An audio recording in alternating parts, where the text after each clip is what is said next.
is going on, guys? Matt Downs with Daily Grind Fantasy Sports to help give you the edge for this NBA 7-game slate on DraftKings. Cannot wait to break it down. If you guys want to be entered into the $25 giveaway that we do every single Friday on stream, please like, subscribe, and also comment your favorite GPP play for this slate. If you guys are brand new to this channel, we provide both free and paid content for all daily fantasy sports across all sports.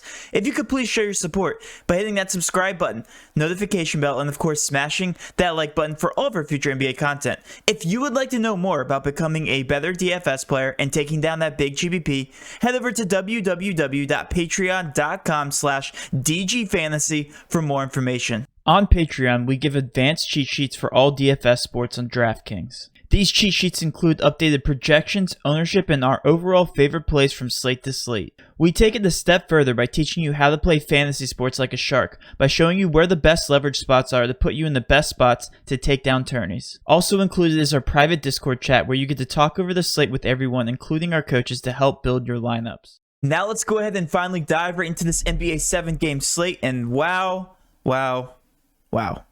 We had a ton of NBA success. I'm not going to go through all these screenshots because they were absolutely unbelievable. There's so many to choose from. This was the chalk lineup. This was literally put in our Discord. I said, guys, this is definitely 1000% going to be the chalk lineup. I think the only other option you could have gone over RJ Hampton was DiVincenzo, which a lot of the Sharks had. But the chalk hit pretty hard last night. 403.25 points, and that wasn't even that high scoring compared to some of the other lines. So I believe the optimal was like 467. And the $100,000 the first. But if we just keep going down, everybody cashed up. Another 406-point victory here. 356 on FanDuel. Don't know how that did. This was a turbo slate. More cash. This was taken on an iPad, I think. 413.5 points. Got really close to a takedown. Our coach, 409.5 points. $2,060 won on the night. Like I said, guys, I can just keep scrolling, but the $110 turns into $349. I mean, last night was unbelievable. One other thing I want to talk about, let me scroll down to the Prize Picks chat here. Somebody cashed out. A lot of people actually cashed out on Prize Picks. I mean, this guy literally turned $5 into $50 with his Prize Picks, $5 into $25. $5 into $50. I mean, it just took all of our picks off the sheet, off of TJ's free video that he's going to be putting out in the mornings. If you guys haven't signed up for Prize Picks, first of all, use code DGF when signing up. 100% match up to $100 and take advantage of the free content that we do have.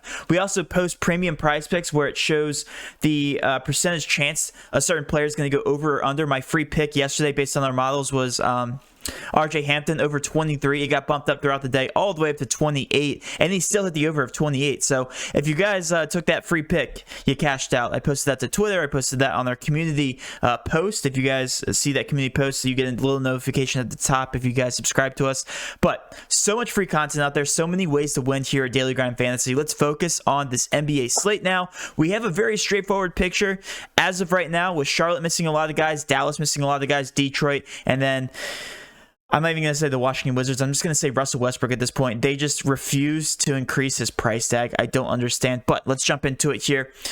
With Charlotte is missing Devontae Graham, Bridges, Hayward, and Martin, so definitely going to be a team to hone in on. Same thing with Detroit. Detroit's going to be another value-searching team here. We have Diallo, Grant, Jackson, Joseph, McGruder, Plumlee, and Dennis Smith all out. So much point guard potential there.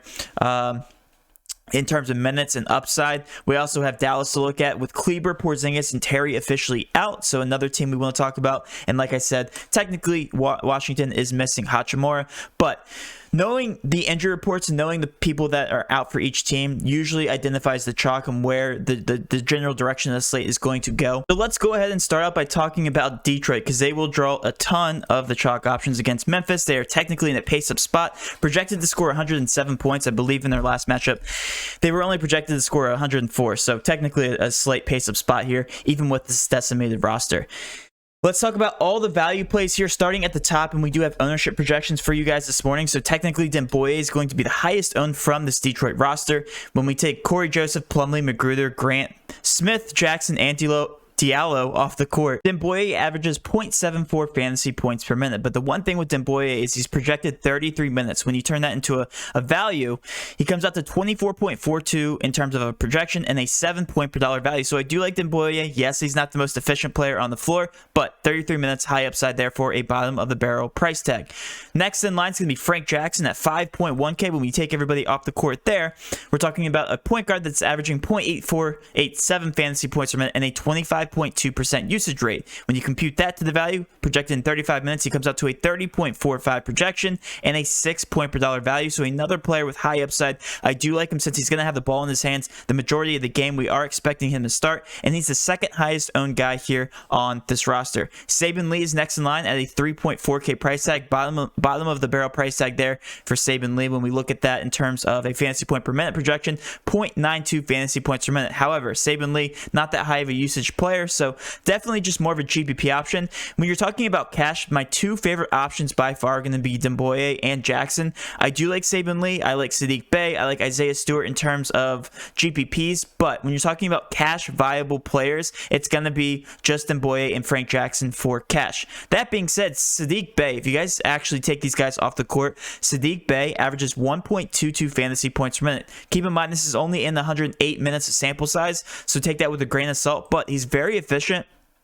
And when all these superstars are missing from this team, just basically talking about Jeremy Grant, he actually steps up, and projected in 37 minutes, it's going to be hard for him not to hit that 6.3K price tag. So I actually really like him. He's one of my favorite options just in general from this team. He's going to be more of a GPP play just because of his ownership, but I really do think that Saddiq Bey flies under the radar tonight, and I do like him at the 18.2% ownership. Isaiah Stewart doesn't really get impacted too much in terms of fantasy points per minute, so it's just going to be the minutes that are going to be increased for him. He sees about 30 to 32 minutes every single night with these guys off the court, and Mason Plumlee's been out for a while, so I feel like that price tag is solidified. Definitely more of a GPP option there. And then last but not least is going to be Killian Hayes. It's going to be all about the minutes for Killian Hayes because he plays, I mean, he jumps. He goes from 23 to 30, 32, 28, 29. So his minutes are very inconsistent, and you can only expect that they're going to be inconsistent in this contest depending on if Frank Jackson does start. If Frank Jackson starts, then yes, he's going to get the majority of the minutes, and Killian Hayes will take a back seat. Projected right now at 30 minutes, and he's averaging 0.74 fantasy points per minute with these guys off the court, which isn't that great. So definitely just more of a GPP option there. And that's it. All of these guys technically are going to be cash viable just because of their upside, and they're all technically over a 6 point per dollar value, talking about Demboye, Jackson, Sabin Lee, and Saddiq Bey. But they're all fantastic options in this picture. 107 real Vegas points here. It really doesn't matter when they're all this cheap and they are projected this many minutes in this contest. All right, next on the list is going to be Charlotte. We know Charlotte is without a group of people. If we take a look at the injury report here, if I can find them, Charlotte at the very top, Devontae Graham, Miles Bridges, Hayward, and it's not Caleb Martin, it's going to be Cody Martin. So Caleb Martin is going to be the chalk play tonight. I think he's a fantastic option. I played him the other night, expecting him to explode. Was $3,000 before. He's $3,900 tonight. Only a $900 increase for what he did the other night. He scored 32.75 points. At that price tag, it's still very worth it. Right now, we have him projected at 31 minutes and a 17.6% ownership and 27.28 points on the night and a 7 point per dollar value. When you look at him in terms of usage, he gets a 20.3% usage rate with these guys off the court and a 0.88 fantasy points per minute, which is actually fairly efficient for somebody of that price tag. So really do like Caleb Martin as a pay down option. They're projected to score 108 points. So definitely not that bad of a Vegas total, and it is expected to be very close here against Chicago. Next on the list is going to be Lamelo Ball. Yes, Lamelo Ball is going to be the obvious play from Charlotte, projected in 32 minutes, averaging 1.49 fantasy points per minute. Just an absolute stud. 7.9K is definitely still underpriced for that. If he plays upward of 32 minutes, then I love him even more. Again, they're trying to keep him in that 30 to 32 range, but I could easily see him playing over this as they increase his minutes throughout the rest of his shortened season here. Next on the list is actually going to be Brad Wanamaker, and Brad Wanamaker is actually not that bad of a player here without these players on the court, and only a 77-minute sample size, so again, take with a grain of salt. He is averaging 0.92 fantasy points per minute with these guys off the court. He's only 3.4K, projected 27 minutes, so I consider him only GPP viable, but technically he's the best value play on the slate. take that for what it's worth. Not as many minutes as Caleb Martin, but you know, if he gets it going and gets it going pretty quick here, could easily pay off that price tag. Terry Rozier, 7.6K, not the best value play. Not a huge fan of him, just because of his 36 minutes is the only reason his ownership is staying relatively high, 12.6% ownership. And PJ Washington, averaging 1.05 fantasy points per minute and 34 projected minutes. Love him to step up in that center role at 10% ownership. Definitely going to be more of a GPP play, but 5.6 point per dollar value according to our sheet. And then last but not least is going to be Jalen McDaniels in an absolute smash spot. Similar to Caleb Martin, got that price increase, but he's still worth it. Jalen McDaniels is averaging, let me take a look at the sheet here, 0.92 fantasy points per minute, so also pretty productive. Him and Caleb Martin pretty much the same person, but Jalen McDaniels is projected more minutes here in this matchup, so I do like him a little bit more in terms of upside. All right. Those are the most obvious chalk teams on the slate, and when you're looking at value plays, those are going to be the teams that you're going to attack. But for pay-up options, let's take a look at Dallas here.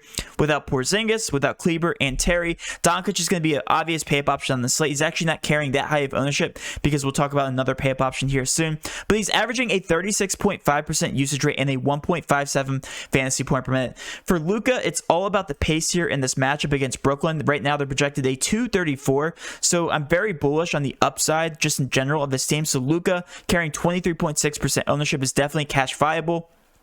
Nothing more really needs to be said, and we love taking shooters in high-paced matchups, and of course he's benefiting without the usage of Porzingis. That is Tim Hardaway, 5.2K, 29 projected minutes. He's okay. Again, I consider him like barely cash viable, but he's definitely more of a GPP play in my eyes. I'm going to be definitely going to the guys in Detroit and Charlotte. And then last but not least is going to be Cauley-Stein here, projected 20 minutes, 3K. If he's not starting, I'm not going to be that high on him. It's just because he's bottom of the barrel price tag, and they're projected to score 116 points tonight against the Brooklyn Nets in a very competitive matchup. All right, last but not least, let's talk about Russell Westbrook. What I'm going to do for Russell Westbrook is, for his breakdown here, I'm just going to show you his last, 10 to 20 games.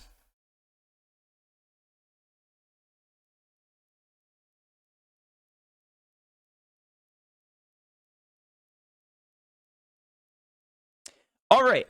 So, moving on from Russell Westbrook, he's going to be the most obvious pay-up option on the slate, 28.6% ownership. Davis Bertans is also not that bad of an option, 15.4%, 7 point per dollar value, 29 projected minutes. I consider him also another great play. It's a pace-up spot. A 235 over-under is actually the highest on this slate. So, Bertans, we've been taking him in these pace-up spots, and he's been paying off, 15.4% ownership. Yet another value play that really shows some true potential. And Bradley Beal is actually not showing too bad on our sheet. When we take just Hachimura off the court, he's actually he has the highest usage rate on the team at a 36.3% usage rate and a 1.42 fantasy points per minute. So I love him as a pivot. I love him as a pay-up option here, 9.3K. If he gets it going pretty quick, had a very nice game against Milwaukee. It's going to be a similar type game here, and he's projected 37 minutes, so a lot of upside there for Bradley Beal.